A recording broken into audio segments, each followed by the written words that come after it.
Hello, everyone. I'm fortunate to be joined today by my friend and colleague, Nicole Barile.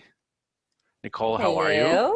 I'm great, Rob. Thanks so much. I love to have our chats, and I'm glad we're what we're going to be talking about today. I'm really looking forward to it. So, Yeah, same here. For anyone who doesn't know, Nicole and I recently co-authored an article about experiential learning and how it has impacted our professional lives. So, Nicole and mhm. I thought it would be a good idea for us to chat a little bit about that today.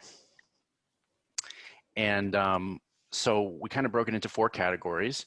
And I wanted to pick Nicole's brain about how travel has affected. So, what kind of a travel experience have you had that's really affected your professional career?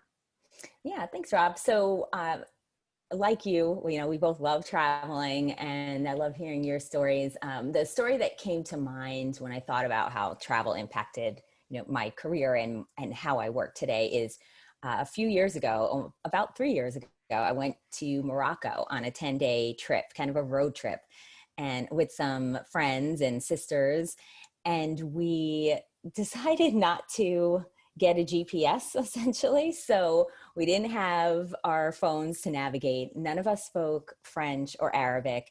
So we used old fashioned maps, followed the signs, and really what got us through that trip and got us to where we were supposed to go was the kindness of strangers, and you know how that can be when you're traveling.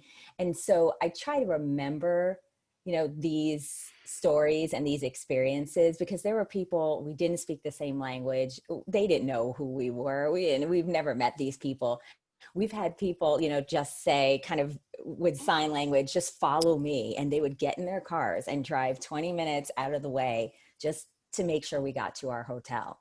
And so those kind of acts of kindness, I really try my best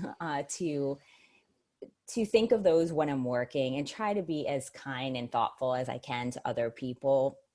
I would say, going out of your way, right? We can all be friendly, but it just takes a few extra moments sometimes to just go out of your way to do something. And no matter, it could be small or big, to help someone. And I think I do that a lot, or I try to do that a lot, mentoring other people, right? Giving career advice, especially, those trying to break into the intercultural field. So that's my biggest memory that I have right now. And what about you? I know it's hard to choose from all of your many travels, but what travel experience comes to mind for you, impacting your work? Yeah, thanks for sharing that story, Nicole. Yeah. And for me, I'd probably say my experience in the Amazon rainforest. It was, an extremely exhausting experience. It was scary. It was new. It was, everything and anything around us could have probably destroyed us. And I wasn't used to being in an environment where like you could just be killed by a poisonous A, B, C, D, E, F, or G Right. at any point in time. But got used to it for the couple of days I was there. But anyway, I think that experience really provided me with a better understanding of, well, a new way of life, and Mhm. and also just how different kinds of people are able to really live and survive and thrive in a whole different environment than something I'm used to, right? And how they're able to find food, and even get medication like from certain trees. They're able to Mhm. produce medicine, and it was just like it was an amazing experience. We would never look to a tree to find medicine here. Right. We just go to the pharmacy. But anyway, from this experience, I was able to become a more resourceful person, and I've been able to bring that resourcefulness Mhm. into solving problems, and particularly in the workplace. Yeah, I could see that. And I would say, if, adding to that, just as an outsider, I have not done the Amazon and I've thought about it. And I will tell you, it scares me a bit, right? Being honest. So I think that the courage you have also to, we all that like, everyone that likes to travel, you get out of your comfort zone by going to a new place. But going to the Amazon is kind of taking it to another level. So I think that must impact your work as well. Just that being courageous and trying new things must also, I would assume, spill over into your work too. So Yeah, I think I think it definitely does. And thank you for Hmm. that. Sure. And I would say that, I know you're courageous as well. And when we talk about some of the work experiences we've had Hmm. abroad and how that has impacted our work globally and here in the United Hmm. States, um, I believe you spent some time working in Mexico. Do you want to tell us more Yes. about that? Yeah, sure. So I lived and worked in Guadalajara, Mexico, and loved it. But definitely the takeaway from that is kind of what we're talking about here, being flexible and adaptable. And I think the biggest thing I took from being in Mexico was slowing down a little bit, So coming from New York like you, it's just everyone's kind of rushing everywhere and they're in a hurry. And that can affect you on many different levels, right? And so I in the US, we tend to think that faster is better, right? And that could mean many different things. One that comes to mind is decision making. If you make decisions quickly, you're a good leader or a good manager. And Right. I, and I learned to slow down a little bit in Mexico. And so that I think has positively impacted me. I mean, just in how I'm dealing with others, right? We're all working probably with multicultural teams. So I work with a lot of other people that don't have the same pace, right? Or they want to take more time to consider a decision than maybe others do. And I think I have that ability now to do that myself and to kind of change my perspective a little bit. So, I mean, so many things I took from that. But yeah, I think that gave me a better sense of maybe work-life balance, right? And just taking time for me and not always having to rush to get everything done. Yeah, I love that. There's so many things that can pull out of that experience. The work-life balance, Mm-hmm. being accepting of different time frames when it comes to making a decision, Mm-hmm. patience, and I'd like to build on that with my Yeah, experience, please. because the my when I was working in Japan, it was a really incredible opportunity to understand a new culture, and I also felt that I learned that it seemed the decision making process was slower there, right? You need to get full buy-in and consensus. Mm-hmm. Um, Learning to be patient was also a critical skill that I developed through working in Japan. And I also learned a lot about just work in general and what the focus is on. I know we're very results oriented here in the United States. Mm-hmm.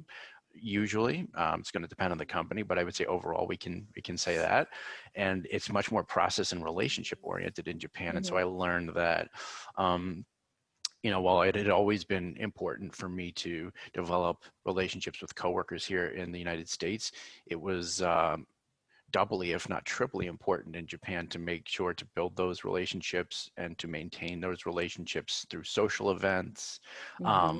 going out for a drink or for a snack, for ramen, whatever it might be. When I was invited, I knew that I put it like this: I couldn't just be consistently saying no to every one of Right. these events, right? I had to be going out and building these relationships, and carrying into my professional life. Now it's made me really more of a thoughtful and a successful relationship builder. Mm-hmm. So I'm grateful for having had that experience. Yeah. And I would say, as your friend and colleague, like that's clear to me, right? Like you are good at that. You're good at networking and building relationships. And, you could have had that quality in you already, but I'm guessing that your experiences in Japan probably really helped, right? So, Well, thank you for that. yeah, you're Um, welcome. and I want to touch upon some of our academic experiences and how that's impacted our work. And we actually have we don't have the same story, but we have Right. we have the same location for the story, which is kind of interesting. So why don't you tell us a little bit about your experience in La Ciudad de los Buenos Aires, Nicole? Yes. So I love that we both studied there. I love Buenos Aires so much. And so, right, studying abroad, and I try to tell every younger person, like, please, I know now COVID is tricky, but, please, if you can study abroad, it's one of the most life-changing things you can do, personally and professionally, right? And so, um, one of the things that stands out for that, you know, besides all the things we're talking about today already, is the connections that you make with people. So I remember the university set us up with a local kind of host student from Argentina. And my host was Patricio. We call him Pato. And I had a pato too, he, oh, actually. you did? That wasn't your host though, was it? It was one of my Just host someone brothers, in your, actually. oh my God, that's okay. We didn't talk about that. All right, maybe we That's lived with the same weird. family. That's even weirder. Okay, well, yeah, we'll talk about that later. I don't know. But he was amazing, and we're still friends to this day because I studied at his university, and then later he studied in the US at my university. We've since met up in Argentina, in the US a couple of times. He's currently now living in the US, so hoping to see him again. Maybe this year, probably not. But I think, you know, like you building off of what you said about relationships, being able to now have a true close friend from Argentina or from any other country or culture really helps you better understand other perspectives and viewpoints. And I think that's true with in general, right? We all know people, might work with people that have different backgrounds, but to be close, have a close relationship with someone where you can talk openly and honestly about these things, I think is really helpful. So the experience, and I would say it's kind of an ongoing experience I have with Pato, exchanging ideas and just giving, you know, he telling me his thoughts on certain issues, has really helped me be more understanding, I guess you could say empathic to other people with different work styles and different viewpoints and different communication styles. So that's one of the big takeaways I have from that experience and that relationship specifically. Amazing. That's Yeah. so great that you And were able to build that relationship. Go ahead. yeah, I know, sorry. I just, yeah, I love it. I'm like, okay, anytime I want to go to Argentina, I have a place to stay, you know. Yeah, it's just great when you can connect with someone from another culture on a deep level, right? And have like a really true friend.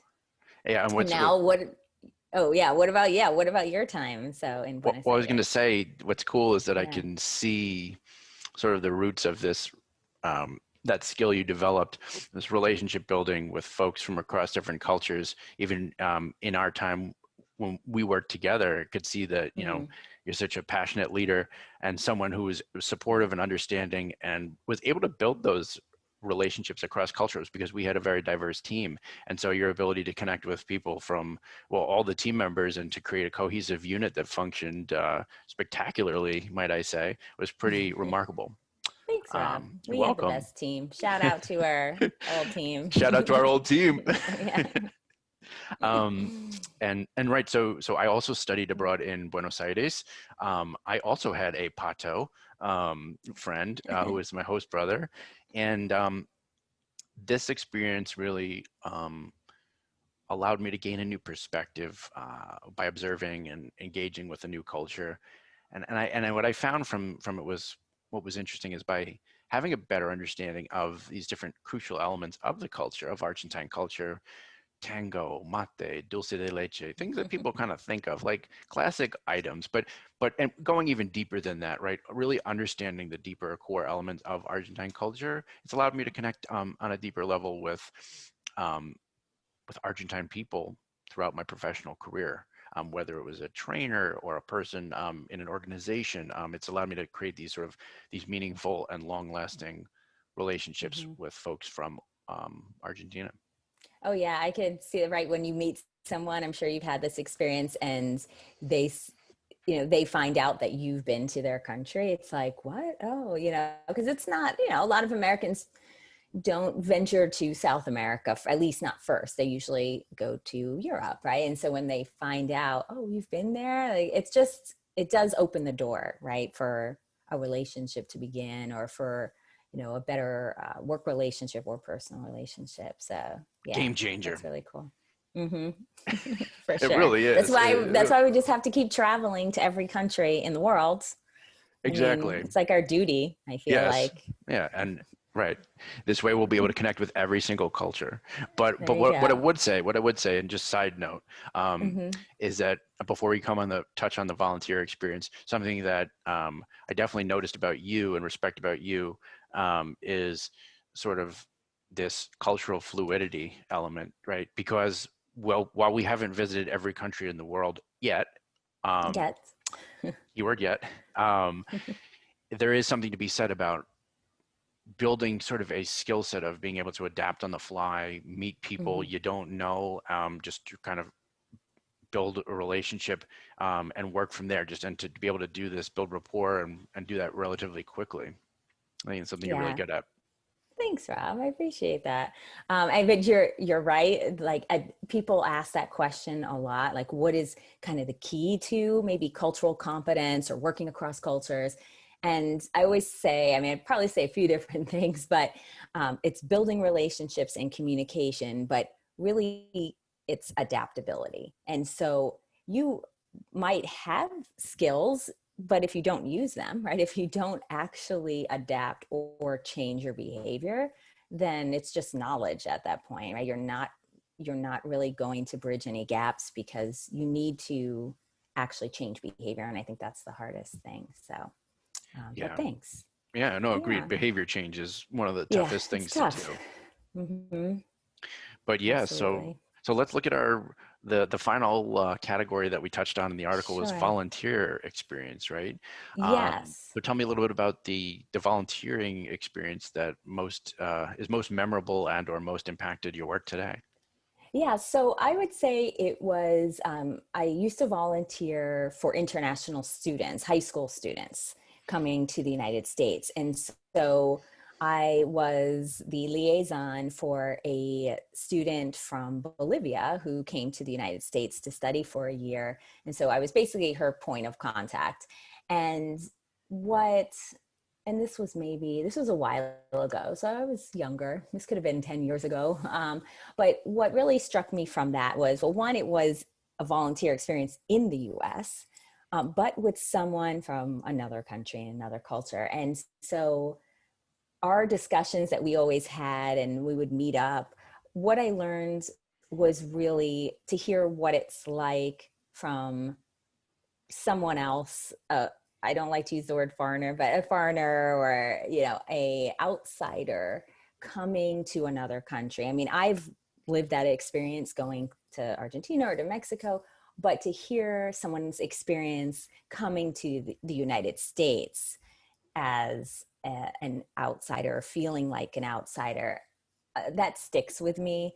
And I think that's also one of the reasons, you and I are in this work, right? Is helping people go through that process of adapting to a new culture, learning about a new culture and customs and their values. And that also sticks with me because, I talk a lot about organizations that hire for culture fit. And I get that people want someone that they feel like they're going to get along and play well with others. And, I understand why people do that. But when people are different or come from a different country or a different culture, a different language, they are not going to automatically fit your company culture. And so I really try to talk about hiring for culture add, meaning, you can't always just trust your initial gut instinct when you interview someone, especially if they're from another background or culture, whether, excuse me, whether that's in the US or internationally. And so that's what I take from that is, we tend to want people to fit in, but sometimes we don't need that. We actually need someone that's going to bring a different perspective, because we've seen the data that more diverse teams and organizations lead to an increase in innovation, an increase in productivity, new ideas.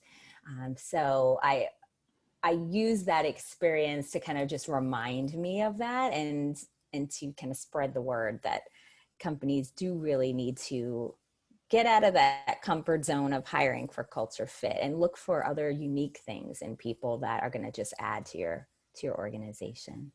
Yeah, I totally agree with that. And I would say that I think oftentimes, as you highlighted, organizations will bring in folks that fit that company's culture or fit what the mold of what they're looking for, and Mhm. it is helpful to have people who are on the same page and are aligned in their goals. But of course, I think it's important for hiring managers to be thinking about, you know, is this person actually a good fit for the role? Not just, or if they initially, there's something that like rubs them the wrong way, is that because it's a personality clash, or is that actually because this person is intelligent, is qualified, and just has another perspective on the issue that is Mhm. not in line with the traditional thinking of the hiring manager or that Right. organization? And a lot of instances, like you said, those are the people that organizations may want to think about hiring because they present a new viewpoint, Hmm. a new way of doing things, a new way of looking at this. Um, Yep. Absolutely. Well said. And yeah, what is your volunteer experience? So my volunteer experience took place in Cambodia, right outside the capital of Phnom Penh.